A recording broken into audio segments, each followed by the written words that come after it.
Hola, ¿qué tal? Sean todos y todas bienvenidos a nuestro primer módulo que vamos a tener en nuestro taller de capacitación, nuestro importantísimo taller de capacitación financiado por el gobierno de Canadá, por parte de la Barra Americana de Abogados en México. Es un placer para mí encontrarme con ustedes el día de hoy y poder platicar acerca de esta introducción a la temática que vamos a estar abordando por estas semanas en la capacitación. Resulta bastante relevante en entender en muchísimas ocasiones el saber por qué hacemos lo que hacemos y por qué tenemos que, pues, vislumbrar ciertas situaciones en específico. Sean bienvenidos de nueva cuenta a este taller. Mi nombre, desde lo recuerdo, es Andrés Colí. Soy un servidor para ustedes, un facilitador de conocimiento. Y pues bueno, sin más por el momento, vamos a comenzar con nuestra sesión que nos corresponde a este pequeño módulo. Ya en el módulo de introducción, pues pudimos analizar algunas circunstancias en específico. En las plenarias podremos ahondar sobre dudas que puedan surgir en esos momentos. Y pues bueno, también tenemos todo el taller de capacitación que también las demás personas facilitadoras del conocimiento les podrán apoyar en cualquier situación que pudieran verse inmersos de dudas, de preguntas, de cuestiones por el estilo, que pues no estamos exentos de ellos, ¿no? No estamos exentos nunca de tener preguntas, sobre todo porque la carga de trabajo que muchas veces ustedes pues manejan es muchísimo más elevada a la que se tiene como litigante normal, ¿no? Como litigante particular, es una carga de trabajo muchísimo más elevada y vemos diferencias procesales muy interesantes, ¿no? Sobre todo cuando estamos defendiendo a personas trabajadoras, cuando estamos defendiendo a la parte patronal. Son todo ese cúmulo de situaciones bastante interesantes. Como ya vimos en el módulo pasado, acerca del análisis práctico y los principios rectores que tenemos dentro de nuestro juicio oral laboral, pues bueno, sabemos que todos estos principios rectores favorecen a diversas circunstancias en específico, ¿no? Van a obedecer a que necesitamos que estén los jueces presentes, que necesitamos que estén las partes presentes, que las partes puedan desarrollar pruebas, etcétera, etcétera. En este momento vamos a platicar más a profundidad de todas esas circunstancias, ¿no? El objetivo de esta presentación va a ser explicar los principales derechos y obligaciones procesales que vamos a tener como partes intervinientes en el proceso de juicio oral laboral y vamos a analizar la aplicación en el entorno del juicio oral laboral. Porque si bien es cierto, hay que entender que partimos de que nuestro nuevo sistema de justicia laboral es un sistema que retoma muchas partes del sistema anglosajón, del common law, en donde, pues bueno, tenemos que entender que las cosas no son como las conocíamos en un principio, ¿no? En las juntas de conciliación y arbitraje, que si bien es cierto, se respeta y se mantiene la parte de la oralidad, se ve inmersa y se ve redescubierta, me gusta llamarlo de esa forma, redescubierta, en el sentido de que tenemos que aprender a hacer nuevas técnicas, a hacer nuevas cuestiones para poder robustecer de mayor manera nuestra práctica profesional, ¿no?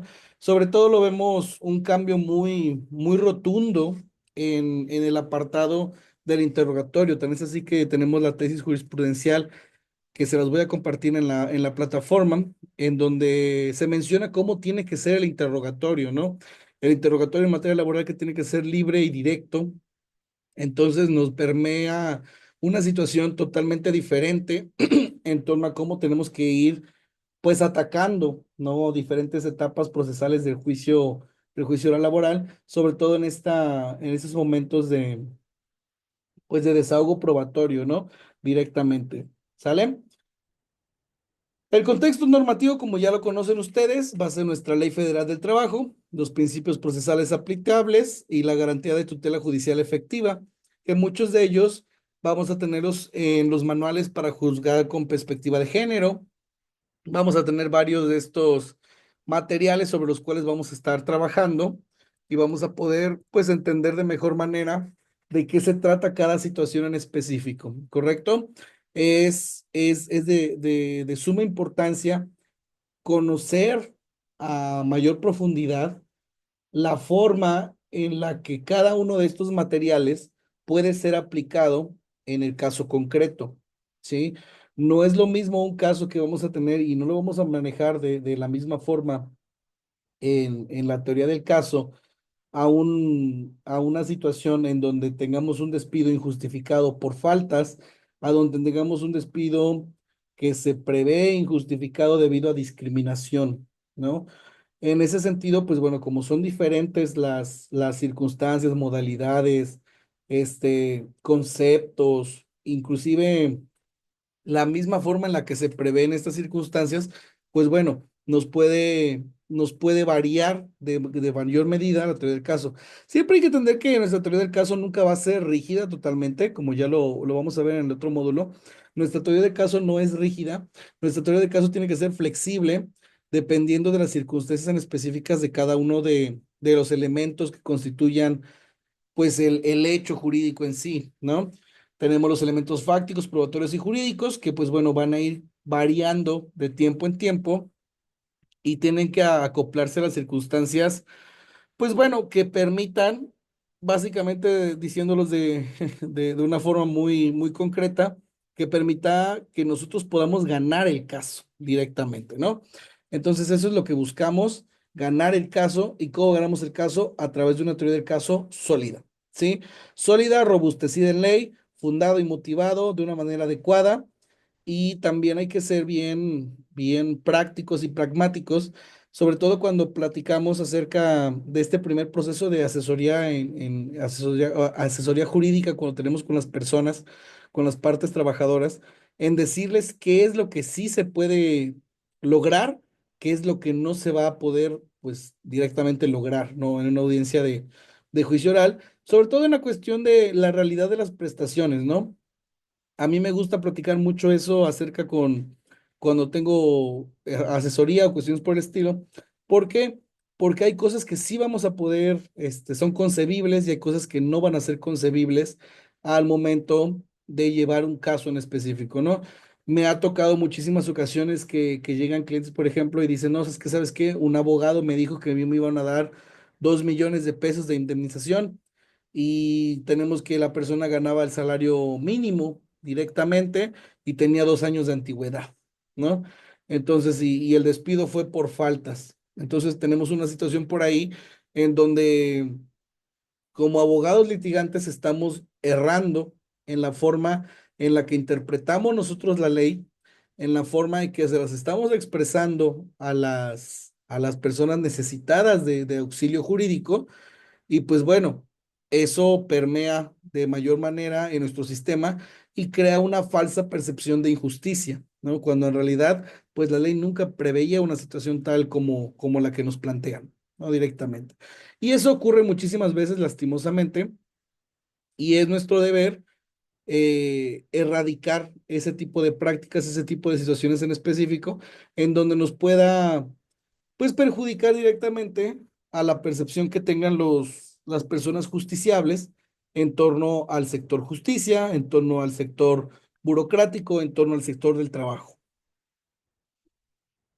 Bueno, primero dentro de estos derechos y obligaciones de las partes, partiendo un poquito de lo anterior y dándole seguimiento oportuno, dentro de las garantías que tenemos es a ser escuchado y a presentar medios de defensa adecuados, ¿sale? A ser escuchado en una audiencia, ¿por qué? Porque es uno de los principios, pues, rectores, ¿no? Vamos a llamarlo de esa forma, los principios rectores que han hecho que los juicios orales hayan permeado desde la antigüedad hasta el día de hoy, ¿sí? ¿Por qué es importante la garantía del ser escuchado, de una persona que pueda ser escuchada en un juicio oral o en un proceso jurisdiccional? Pues es muy sencillo, porque podemos escuchar su versión de los hechos, pero es importante robustecerlo y acompañarlo siempre con las pruebas correspondientes, ¿sale? Si nosotros no tenemos las pruebas correspondientes para acreditar los hechos que pretendemos, que estamos manifestando en este momento, pues bueno, será muy difícil el poder acreditar las circunstancias de manera verosímil, de manera eficaz y por tanto que nos asista la razón, ¿no? En ese sentido, siempre es importante tener esas dos vertientes, que es la garantía del ser escuchado, pero debe ser coadyuvado con presentar medios de defensa adecuados para poder robustecer y hacer verosímil nuestra teoría del caso, acreditar nuestras pretensiones, etcétera, etcétera. La facultad de presentar pruebas pertinentes y legales, que en ese sentido la facultad que tenemos nosotros directamente es que, vamos a ponerlo en un ejemplo, ¿no? Si yo estoy hablando de un despido injustificado, como casi siempre lo vemos en nuestra materia, pues es muy raro que yo quiera presentar a lo mejor pruebas que no tienen que ver con la materia del trabajo directamente. A lo mejor yo puedo proponer como prueba, la testimonial a cargo del esposo de la persona trabajadora para acreditar que la persona trabajadora sí se iba a trabajar todos los días a las 8 de la mañana, ¿no? Y salía de su casa a esa hora. Esa es una prueba que por lo mejor pues nos puede resultar en nuestra idea, en nuestra cabeza, puede resultar algo muy eficaz, muy eficiente. Sin embargo, en realidad pues es una situación en la que pues no, ¿no? ¿Por qué? ¿Por qué? Pues muy sencillo, porque es una prueba que no guarda pertinencia con el caso en sí. Si yo estoy hablando de un despido injustificado por faltas, pues yo tengo que hablar directamente en una confesional, quizás una testimonial, con la parte patronal para que la parte patronal demuestre que los despidos o que las faltas sí fueron acreditadas, que se levantaron actas, que se hicieron ese tipo de gestiones correspondientes, pues acreditar directamente el despido, ¿no? Siempre hay que analizar la pertinencia de las pruebas en este primer momento, ¿no? Donde lo estamos viendo en este módulo porque cuando lo vean más adelante en la capacitación, se van a dar cuenta que hay circunstancias en específico en donde necesitamos otro tipo de valoración probatoria. En otro módulo que tengo aquí de videos con ustedes, se podrán percatar cuando hablamos de la sana crítica, cuando hablamos de los criterios razonables y la tasación probatoria. Todo esto en aras de favorecer y de entender de manera verosímil pues, ¿qué es lo que estamos hablando cuando hablamos de pruebas directamente? ¿Para qué me sirve para cada prueba? ¿Cómo voy a impactar en la persona juzgadora dependiendo de este tipo de probanzas en específico, ¿no? De ahí el derecho a la contradicción, que va a ser la posibilidad de refutar pruebas y también, muy importante, los argumentos de, de la contraparte, ¿no? En, en ese sentido, pues bueno, a ver, si yo quiero decir, si yo estoy diciendo que el despido fue justificado, ¿cuál será la naturaleza lógica contradictoria de la contraparte? Pues me va a decir, el despido sí fue justificado, ¿no? Pero es entonces donde ya entramos en ese vaivén, en decir, ¿sabes qué? Sí va a ser contradictorio, sí existen puntos en contraposición de ambas partes, sin embargo, vamos a escucharlas para definir si es ilegal, si es el despido, si fue justificado, si fue injustificado, se apegó al derecho, no se apegó al derecho, revisó todas las formalidades legales y pues todas esas situaciones, ¿no? Y todo eso lo vamos a hacer a partir de elementos probatorios bien concretos y bien determinados.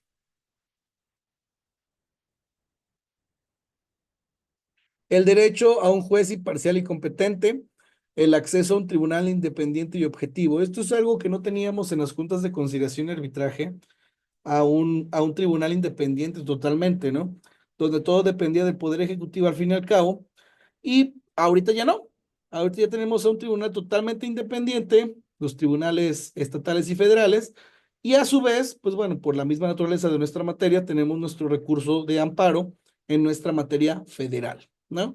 Entonces, partiendo de esas situaciones, pues bueno, ya contamos con este apartado de un tribunal objetivo e independiente que va a valorar las pruebas, argumentos de todas las partes intervinientes y que va a determinar, ¿sabes qué? Tiene la razón este, tiene la razón este, o bien a ambos les falta la razón, alguna determinación en específico que pudiera ser concerniente a derecho, ¿no? Ahora, este es el momento que me gustaría, porque luego de repente yo hablo un poquito rápido. Si tienen dudas o preguntas, por favor, anótenlas para que en nuestra sesión plenaria podamos irla sorteando, podamos ir resolviendo cada una de las dudas, cada una de nuestras preguntitas y podamos ir sacando todo en la plataforma Canva, en la plataforma virtual que tenemos para el curso y todo ese tipo de circunstancias. ¿No? A mí me interesa que no se queden con dudas, ¿no? Queremos resolver todas y cada una de las dudas, sobre todo porque, pues bueno, para eso son estas sesiones de capacitación, ¿no? El poder entender de manera adecuada y de manera, pues sobre todo más a profundidad, ¿no? Porque si yo les vengo a hablar a ustedes directamente de un interrogatorio, pues a lo mejor me dicen, no, pues yo ya sé interrogar. Sí, pero yo quiero que aquí en este ejercicio hagamos las preguntas que siempre hemos tenido duda, por ejemplo, ¿no? Cosas que siempre hemos querido saber, a lo mejor hasta tips que pudieran servir en otras entidades federativas para poder llevar de mejor manera estas circunstancias. El derecho a publicidad del juicio, que las audiencias van a ser abiertas al público con la finalidad de tener una mayor transparencia, ¿no? Aquí es bastante explicativo en donde, pues bueno, la transparencia de las audiencias es importante porque combate directamente a la corrupción, ¿no? A a ese secrecía que se tenía muchísimas veces con las audiencias. Aquí ya no existe esa situación. Si alguien comete alguna irregularidad, pues será notoriamente visto por las partes en ese principio, y lo cual se combate directamente a a la corrupción. Es algo bastante interesante, bastante novedoso, bastante nuevo, ¿no? Porque las audiencias que teníamos ya no nada más en nuestra materia laboral, sino en todas las demás materias, pues eran ocultas al público, ¿no? Entonces lo que favorecía la malinterpretación de ciertas circunstancias en específico.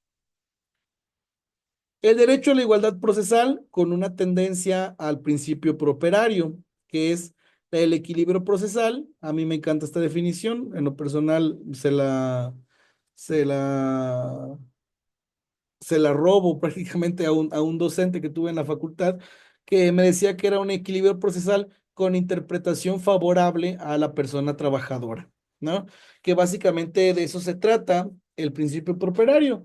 Es decir, sí, todas las partes tienen el derecho de proponer argumentos, de proponer pruebas, de proponer todo lo que quieran, siempre y cuando al momento en el que yo decida como juzgador o juzgadora el resultado o el fallo correspondiente, voy a tener una óptica favoreciendo a la persona trabajadora.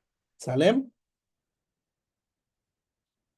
El derecho a la fundamentación y motivación de resoluciones, que esto viene desde un principio constitucional, en el 1416 constitucional, que es de certeza jurídica, y fundamentación y motivación definitiva por parte de las autoridades en nuestro país, que es que la exigencia de decisiones claras, fundadas y motivadas. ¿Sabes qué? ¿Me vas a condenar? Condéname, no tengo problema, pero condéname conforme a derecho, con un derecho sólido, con un argumento bastante fehaciente, con situaciones que sean verosímiles y que al fin y al cabo pues te puedan sostener en dado caso un amparo, ¿no? Entonces, en estas circunstancias, pues bueno, yo voy a necesitar este tipo de resoluciones, de sentencias, de autos que sean fundados, motivados y que sean claros, lo más importante. El derecho a impugnar resoluciones, que también es uno de nuestros derechos como contendientes, es el acceder y el poder acceder, perdón, a recursos legales para controvertir las resoluciones correspondientes, ¿no?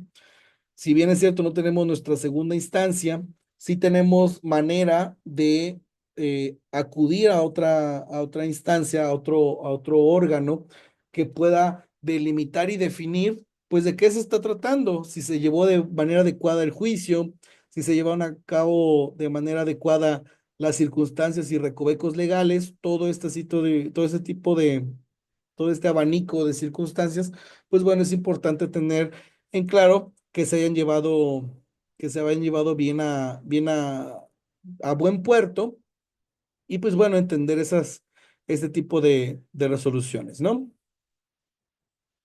La obligación de conducirse con verdad, que es la prohibición de falsear hechos o pruebas, ¿no? Que esto es definitivamente, aparte de que es bastante explicativo, es una situación hasta delictiva, que si nosotros falseamos hechos o pruebas, pues nos vamos a ver a so pena a lo que pudiera ocurrir en otro tipo de materias en específico, ¿sí? En este caso, la materia penal, por ejemplo, de conducirnos con mentiras.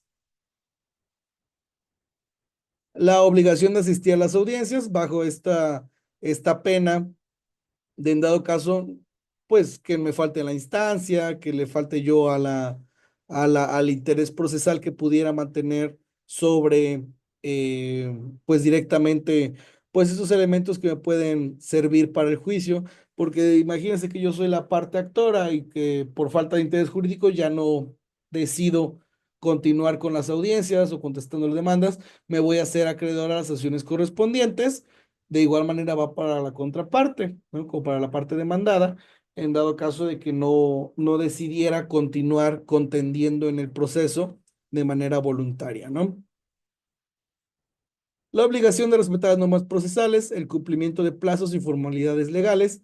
Aquí, pues, nuestra federal del trabajo nos establece muchísimos plazos, muchísimas formalidades que sí tenemos que revestir con la finalidad de poder acreditar los hechos y de que se nos pueda reconocer tanto la personalidad como la presentación en tiempo y forma de documentos, de pruebas, de testigos, etcétera, etcétera.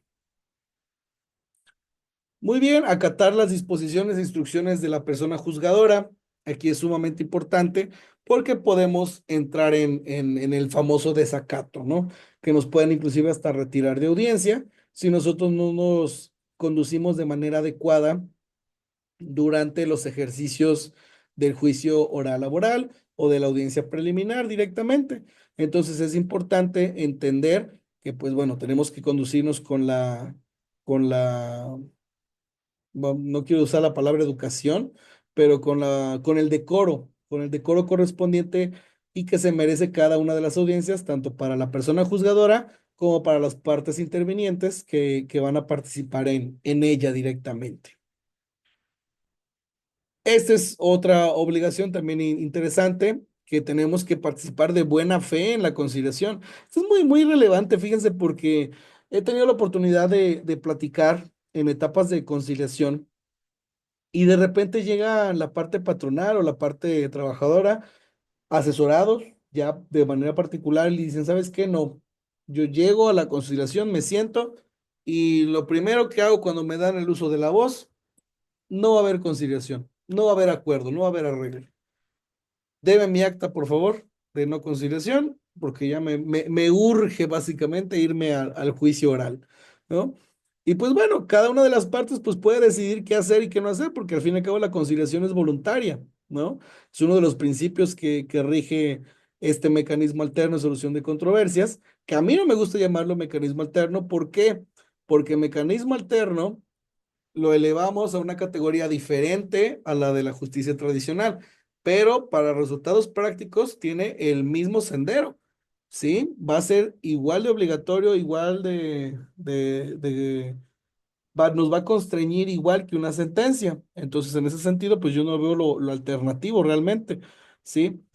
Lo veo como un mecanismo de resolución de conflictos, pero no como un mecanismo alterno. Eso ya desde mi percepción, ya si ustedes consideran que es oportuno o no es oportuno. Me encantaría saber su opinión también, qué opinan acerca del respecto de este tema.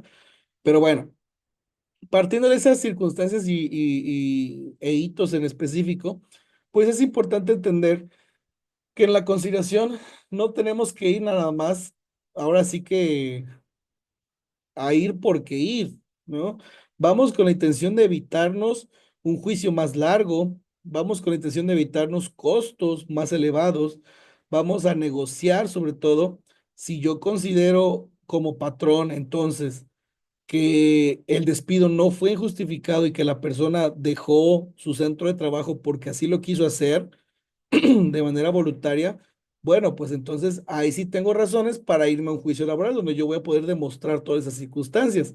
Pero si yo también como patrón sé que a lo mejor no puedo tener todas las del ganar, pues sí me convendría a lo mejor un poquito más irme por una etapa conciliatoria, ¿no? Entonces, pues bueno, eso partiendo por ahí en este momento. La obligación de aportar pruebas bajo su control, esto es bastante interesante, fíjense, porque hay una jurisprudencia que no es propiamente materia laboral, pero sí es aplicable a nuestra materia, que emana del derecho civil, que es la carga dinámica de la prueba, ¿no? Aquí luego lo vamos a platicar me gustaría que platicáramos eso, lo van a platicar más adelante también con demás facilitadores del conocimiento. ¿Qué es la carga dinámica de la prueba? Significa básicamente en que el que afirma no está obligado a probar, no como en la máxima del derecho, que es el que afirma está obligado a probar, aquí no. Por ejemplo, si yo hablo de un contrato ley, del contrato de trabajo o de cualquier tipo de contrato de relación laboral, yo como parte trabajadora, pues bueno, sí tengo la obligación de decirle a la autoridad pertinente, entonces en este caso un juzgado, sabes que si hay un contrato, pero ese contrato no lo tengo yo, lo tiene en resguardo la parte patronal. Entonces ya la carga de la prueba no recae en mí de demostrar y de entregar el contrato de trabajo, sino corresponderá a que la autoridad judicial le exija a la parte patronal que entregue ese contrato si lo tiene en su poder, ¿no? O si ese contrato lo hicieron ante notario o algo por el estilo, que alguna vez lo vi, que lo hicieron de esa forma, pues bueno, corresponde ya a la parte contraria, pues el demostrar esas circunstancias, esa situación en específico, ¿no? Entonces es por eso que resulta interesante esto de demostrar y de presentar documentación bajo su resguardo. De ahí, esto es bastante explicativo, evitar maniobras que retrasen el procedimiento. En este sentido, pues evitar recursos dilatorios, recursos que nos puedan, pues, perjudicar al acceso a la justicia directamente, ¿no? Ay, aquí no se me mueve la diapositiva. A ver, aquí está.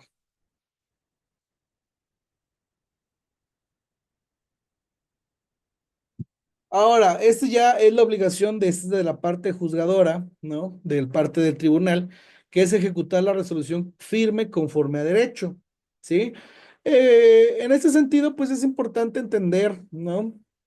Es entender qué vamos a hacer cuando tenemos que, ya hubo un fallo, ya hay una sentencia, hay que exigirle al tribunal, hay que exigirle que eso ya se hace fuera de audiencia, eso ya se hace por escrito totalmente, hay que exigirle a la autoridad jurisdiccional, pues ejecutar la sentencia, porque de nada nos sirve tener en el papel condenado a X cantidad de dinero o a X cantidad de cuestiones, o inclusive una reinstalación, ¿sí? Si yo no voy a ejercerlo, ¿no? Si no voy a ejecutarlo directamente.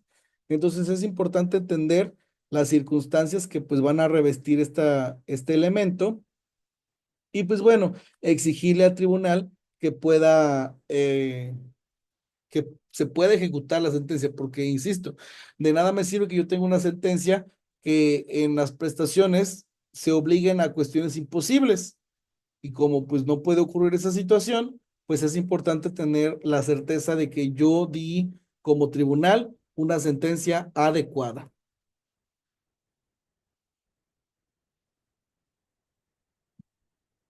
Ahora, dentro de esta etapa inicial de juicio oral, una de las principales obligaciones que tienen las partes, en este caso el tribunal, es la verificación de personalidad y de respeto a los derechos. ¿Sale?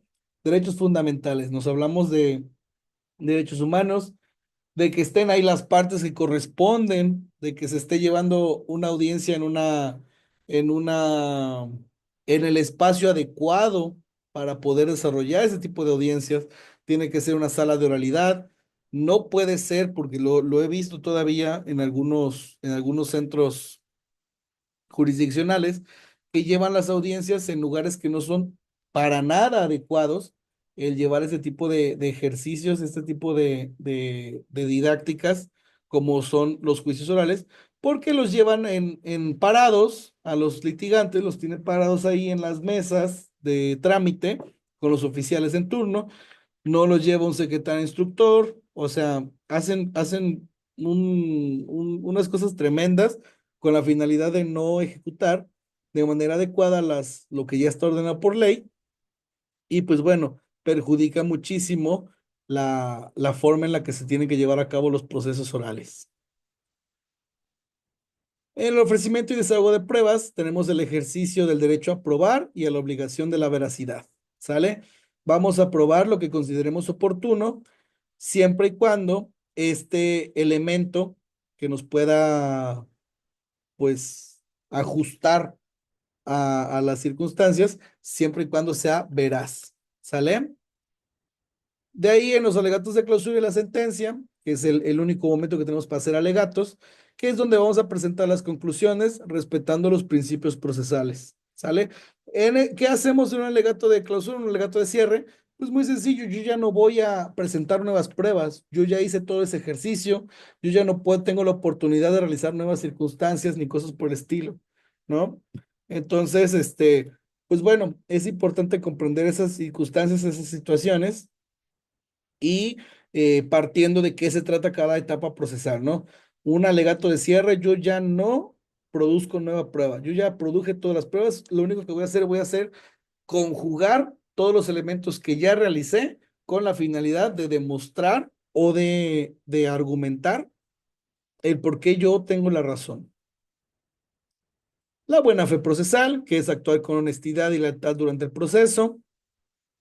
El equilibrio procesal, perdón, y la tutela judicial efectiva, que es garantizar igualdad entre las partes y el acceso real a la justicia.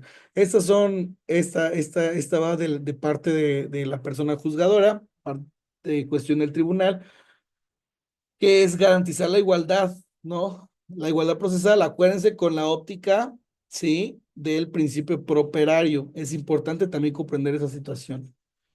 Y finalmente tenemos estas de economía procesal, que es evitar dilaciones innecesarias y optimizar recursos.